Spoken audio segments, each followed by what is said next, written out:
Savannah Blake was the golden girl, new condo, diamond ring, and a future brighter than Vegas lights. Tory Lane was her shadow, her ride-or-die bestie who couldn't stand being left behind. But when Savannah vanished after brunch, and Tory showed up smiling, flirting, and burying secrets in her backyard, the truth unraveled like a snapped necklace. What started as friendship turned into a viral murder mystery, and Tory played it like a game show, right up until the dirt screamed louder than her lip gloss. The Crime Scene presents a new page of crime, a new mystery, a new shock case.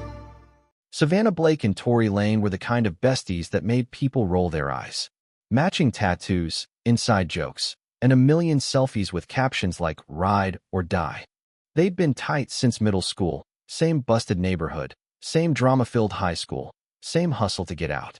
But by their mid-20s, things weren't so equal anymore. Savannah had leveled up. She landed a solid job at a luxury car dealership, snagged a condo with skyline views, and got engaged to a guy who actually had his life together.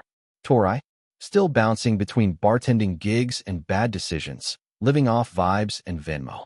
Savannah tried to bring her along for the glow-up, invited her to brunches, gave her styling tips, even helped her land a temp job. But Tory wasn't feeling it. She started acting shady, throwing slick comments, showing up late, and posting cryptic stuff like "fake friends always shine the brightest." People noticed. Savannah brushed it off, said Tory was just going through it. But behind the scenes, things were getting tense. Then came the engagement party. Savannah looked like $1,000,000, glowing in designer heels and a fresh blowout. Tory showed up in ripped jeans and a fake smile, lurking in the corner like she didn't belong. She barely spoke, didn't toast, and left early. That night, Savannah told her fiancé she was done trying. Said Tory was toxic and she needed space. But the next morning, she agreed to meet her for brunch, one last heart-to-heart. She never came home. At first, nobody panicked. Maybe she stayed out, maybe she needed air. But by sunset, her phone was off, her car was still parked, and her fiancé was calling everyone he knew. Tory said they had brunch, hugged it out, and Savannah left in a rideshare. But the app showed no trip, no driver, no drop-off, just silence.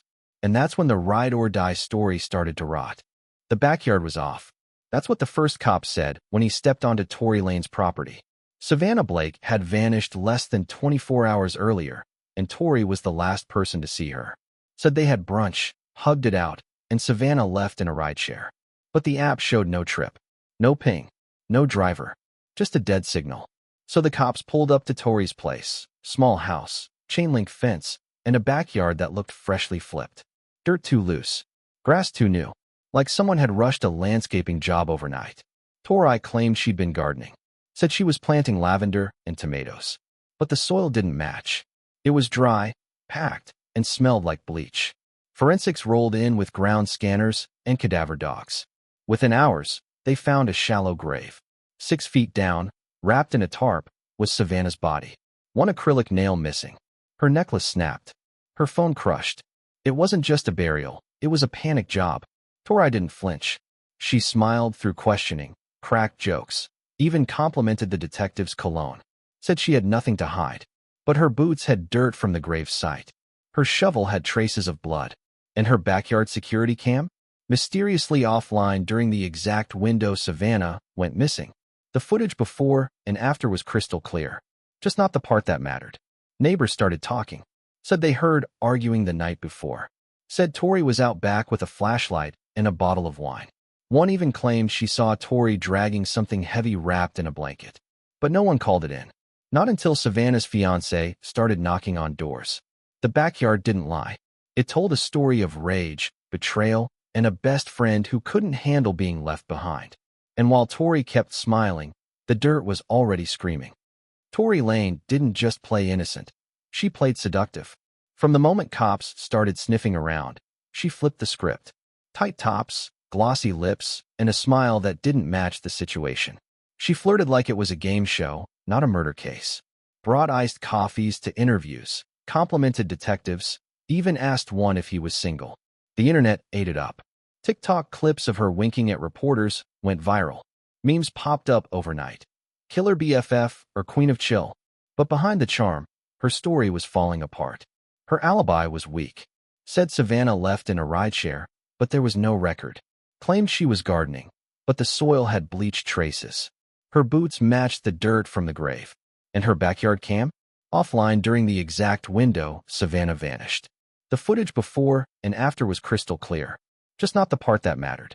Still, Tori kept smiling, kept flirting, like she was untouchable. Then came the search history. Investigators pulled her browser data and found some chilling stuff. How deep to bury a body so dogs don't sniff it? Can bleach erase DNA? How long does it take for a body to decompose? It wasn't just suspicious, it was textbook. And yet, Tori kept showing up to court with fresh nails and designer shades, blowing kisses to the press like she was walking a red carpet. The public was split. Some thought she was innocent, just misunderstood. Others saw through the glam and labeled her a sociopath in stilettos. But the evidence kept stacking. DNA under Savannah's nails. Dirt on Tori's shovel. A Snapchat memory that showed her holding it. Caption, digging up old drama. Deleted, but recovered. Timestamped. Location locked. Tori thought charm could outshine guilt. That flirting could distract from murder. But the case was no longer about vibes. It was about facts. And the facts were screaming louder than her lip gloss ever could. The Snapchat memory was the crack in Tory Lane's perfect mask. Investigators were combing through Savannah's digital life, trying to piece together her final hours, when a deleted snap surfaced from Tori's account. It showed her in the backyard, holding a shovel, smirking at the camera. The caption read, "Digging up old drama." It was timestamped the same afternoon Savannah vanished. Tori had deleted it within minutes, but the cloud doesn't forget. The snap was backed up, recovered, and location locked to the exact spot where Savannah's body was found. That single image flipped the vibe. Tori had been playing it cool, flirting, smiling, acting like she was the victim of a witch hunt. But now she was the one holding the shovel. The one standing over the grave. The one who thought a murder scene was meme-worthy. Investigators didn't need her words anymore. The snap said it all. Forensics matched the dirt on her boots to the soil in the grave. Her fingerprints were on the tarp. And the necklace Savannah always wore? Found snapped in half, buried inches from where Tori stood in that photo. It wasn't just a coincidence. It was a confession wrapped in filters and fake lashes. Tori tried to spin it. Said it was a joke. Said she was digging up weeds. But the timestamps didn't lie. The location didn't lie. And Savannah's fiancé confirmed she'd been wearing that necklace when she left for brunch. The case was no longer about suspicion. It was about proof. The media ran wild. Snapchat killer trended for days. TikTok sleuths reenacted the scene. Reddit threads broke down the lighting, the angle, the smirk. Tori's followers doubled overnight, but so did the hate. She'd gone viral for all the wrong reasons. And while she kept posting selfies and cryptic quotes, the snap kept screaming. It was the moment her ride-or-die story turned into a digital grave. The burner phone was the curveball no one saw coming.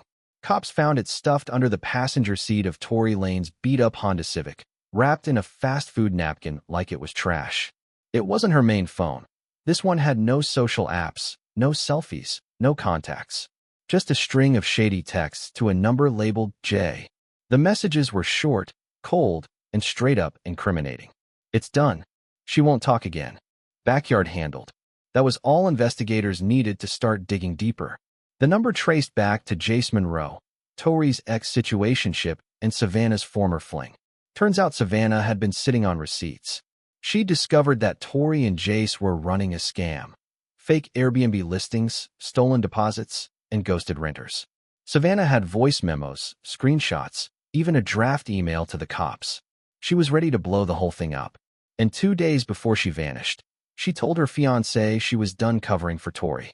Said she was going to expose everything. Now the motive was loud and clear. Tori wasn't just jealous, she was cornered. Savannah had the ammo to ruin her life, and she knew it. That burner phone was her panic button. The text showed coordination, urgency, and zero remorse. It wasn't a heat-of-the-moment thing. It was planned, calculated, cold. Tori tried to deny it. Said the phone wasn't hers. Claimed someone planted it. But her fingerprints were on the SIM card. And the last ping from the phone? Right near her backyard, hours before Savannah's body was found. The case wasn't just about a missing girl anymore. It was about a cover-up, a scam, and a best friend who got too close to the truth. The media went wild. Burner betrayal trended for days. TikTok sleuths recreated the texts. Reddit threads mapped out the scam. And Tori? She kept smiling in court like none of it mattered. But the burner phone had already spoken. And it didn't flirt, it exposed. Tory Lane's trial wasn't just a courtroom drama. It was a full-blown circus. From the moment she walked in, it was clear she wasn't there to play the victim. She showed up in designer outfits, hair laid, nails fresh, acting like she was walking into a red carpet event instead of facing a murder charge.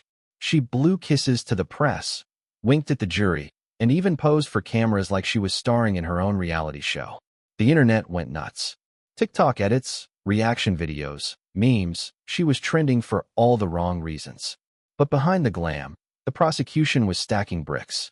DNA under Savannah's nails, dirt on Tori's boots, the Snapchat memory, the burner phone, and the kicker, a voice memo from Savannah recorded 2 days before she vanished. In it, she said, "If anything happens to me, it's Tori." That line hit like a punch to the gut. The courtroom went silent. Even Tori stopped smiling for a second. Her defense tried everything.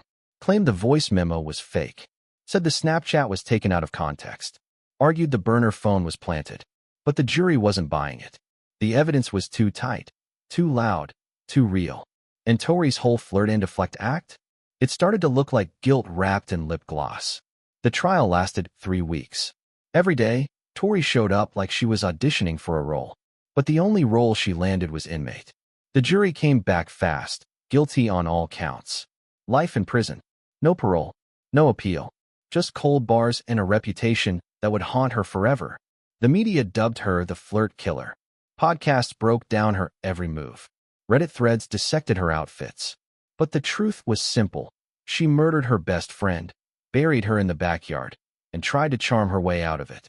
And when the charm ran dry, the facts buried her deeper than the dirt ever could.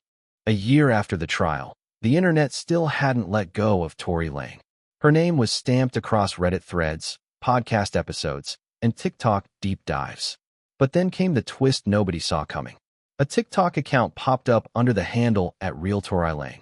Just 3 videos. The first showed a woman in prison orange, dancing in a cell-like room, lip-syncing to "I Did Something Bad." The second was a blurry mirror selfie with the caption, "Still cute, still dangerous." The third?